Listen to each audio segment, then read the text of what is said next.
Alright, so in lesson 5.06 we're going to be proving triangle and midsegment. So let's go ahead and talk about the midsegment of a triangle. So the midsegment of a triangle is going to be a line segment that connects the midpoints of two sides of that particular triangle. So I want to highlight something in particular here. Midpoints, right? We want to understand what that means, right? So that's the middle of that side, the exact middle of that side. Smack dab in the middle, right? So as an example, we see V and U are here, they're midpoints, and the mid segment then is going to represent this segment VU. So every triangle has three mid segments in this case. And the reason, of course, is fairly obvious. It's because there's three sides, so therefore there's three midpoints for each side, and so you can connect the midpoints of each side to each and create three mid segments as well, as you can see right here. So those are our mid segments for that particular triangle.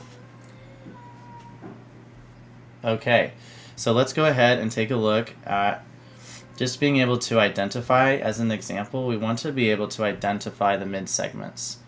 So in this diagram, we're going to identify all three mid segments. We can see that we have AB, and let me use my marker here. We have BC, and we have AC. Those are the three mid segments of the triangle. So if I highlight those for us here, we have AB right here, we have BC right here, we have AC right here. Those are the three mid segments of the triangle. So see if you can find out what the three mid segments would be in this example.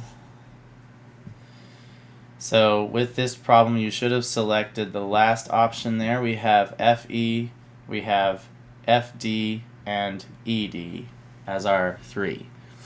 Those are the mid segments of that triangle. So with the mid-segments of a triangle, we have, as you probably might have guessed, a mid-segment theorem. So for this to work, we have to, of course, talk about the mid-segment of a triangle. Say that 10 times fast.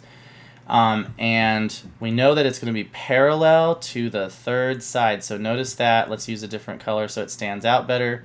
You see the symbol there? That means that they're parallel to the third side. So we're already acknowledging that they're parallel to each other. That is one property that they're going to have. And then the second one. The second one is that the length is 1/2 the length of the third side. So 1/2 the length of the third side. That's represented by the fraction of 1/2. So DE is half of AB. Or you can also view it as being twice the length, AB being twice the length of the mid segment. So either or is acceptable. So just as an example, we know that we have 8 and 16. So half of the third side is going to equal the mid segment length 8. So let's go ahead and see if we can identify a few features about mid segments. Number one, the mid segment of a triangle is a line segment that connects the midpoints of the two sides of the triangle. And then every single triangle has three midpoints or mid segments rather, given that it has three sides, and therefore it has three midpoints because it has three sides. A mid segment of a triangle is parallel to the third side, and the length is half the length of the third side. So let's take a look at an example. We have that NM is a mid-segment of the triangle DEF, and the side that is parallel to it is the third side. We can see that half of 8.6 is 4.3. That's an example of utilizing the mid-segment theorem. So let's go ahead and do that now here. We're going to determine the length of A to B. A to B is going to be the third side, and the mid-segment that it is parallel to is this segment right here. So to determine the length of A to B, I know that the general relationship is AB is going to equal 2 times QR. So AB is going to equal 2 times 38, which is equal to 76. I can also find QP as a length as well. So highlighting this in orange, QP is this length. It corresponds to this third side. It's parallel, rather, I should say, to that third side right there. So the relationship that we recognize here is that QP is a midsegment, so it's equal to half the length of CA. So that means that QP is equal to 1/2 of 66, which means it equals 33. So let's take a look at this example here. This one kind of breaks it down as well again also that we can see. So we've got 5.5, 4.2, and 6.4. You know, something I like to do before I even address the different segment lengths is if you look at the diagram, it's kind of fun actually. You can make it kind of engaging. You have this mid-segment right here, and what you should recognize is it corresponds, or is a mid-segment rather, parallel to this particular side. Okay, so this side length right here. So pay attention to this. You see how this is the midpoint, right, of that third side? It just so happens that the individual length of our mid-segment here, 5.5, is the same as this particular length here and here as well. So of course you know that that combined together is 11. Likewise, you can see the same exact thing happen when you're comparing this mid-segment to the side it's parallel to. And we can see there that we're going to have 4.2 and 4.2. So that means we get 8.4. And then, of course, lastly, we have, in this case, 6.4 as a mid-segment. So that means that it corresponds to this parallel side that it is parallel to. And that means this is 6.4 and that's 6.4. And so, of course, that's going to be 12.8. So I've kind of filled out the whole diagram already, and I'm really just kind of indicating then what the lengths are going to end up being, right? So JK, we found out that JK was 8.4, right? It was 2 times MP, or 2 times 4.2, and that's 8.4.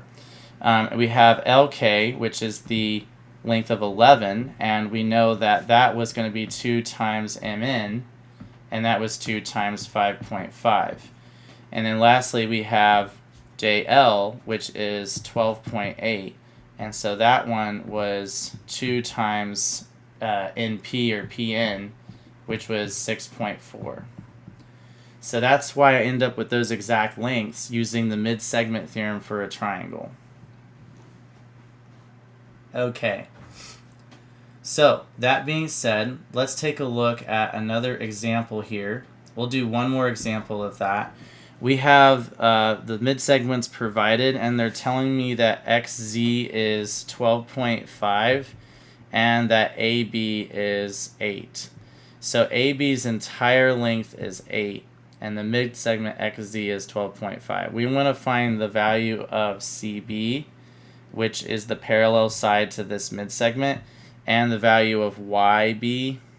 And YB is, of course, going to be just part of that length, right? So it's only going to be half, or in this case, the same exact length as the mid-segment length. So YB is actually equal to XZ, so that means it's equal to 12.5.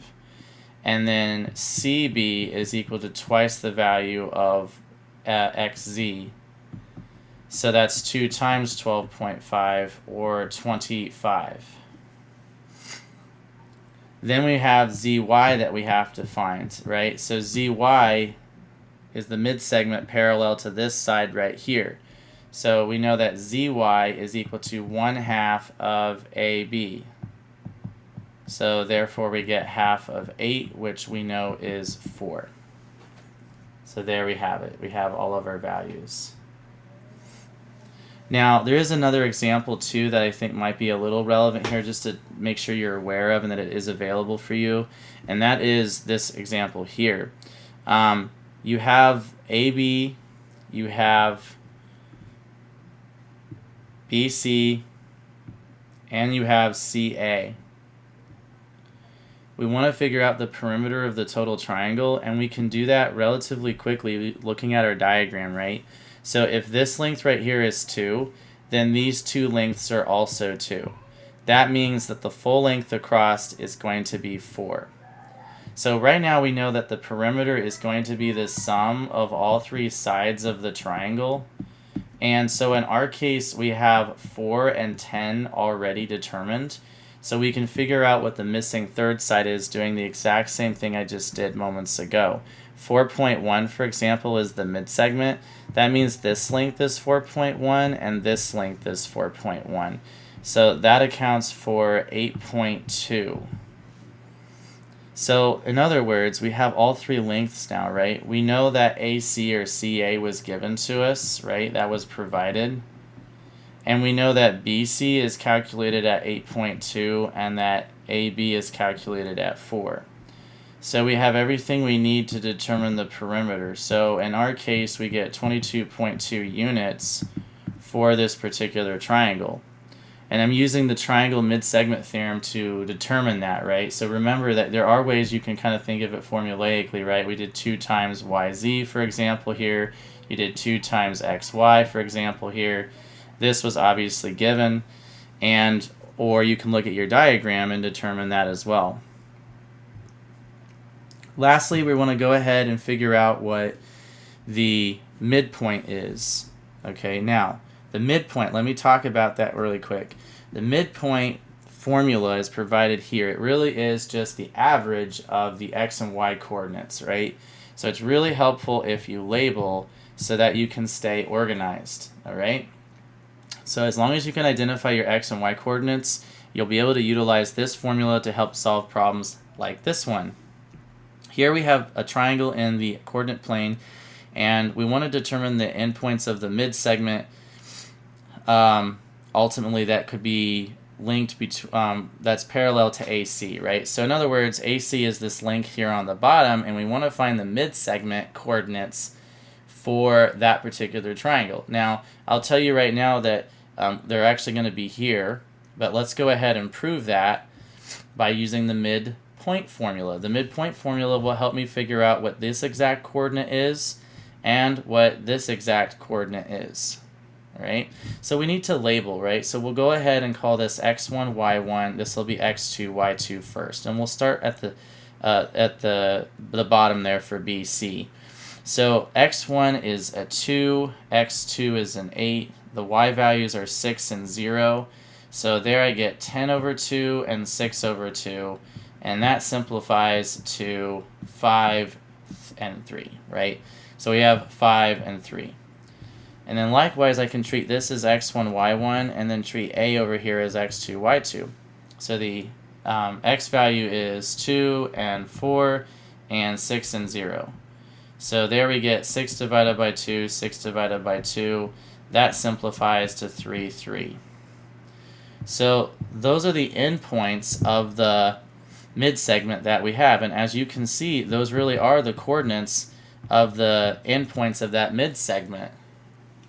So that's how you can actually figure out the midsegment's exact location in the coordinate plane when you're dealing with using the midpoint formula. So that being said, you have your exit ticket. Here what we want to do is we want to find the midsegment endpoints in the coordinate plane. So this first problem, I would ask you to refer back to that most recent problem. And it says that you're supposed to select 2 of the ordered pair options available that represent the midpoint. We had just discussed an example like this, right? It has a hint reference. So I would refer back to that previous slide. What's the length of JK? We actually did an example just like this as well that I would also refer you to go back to. Think about what the midsegment is that is parallel to that side, and that will help you determine the answer to that question. And then finally, you're given information. We know that AB is listed as 38, so the full length across. DF is this length right here, and DE is this length right here. you have to figure out what this length highlighted in green actually is. So how can you use that information? What side length is relevant to helping you find that information for FE? And that is going to represent your lesson for 5.06 for proving triangle midsegment.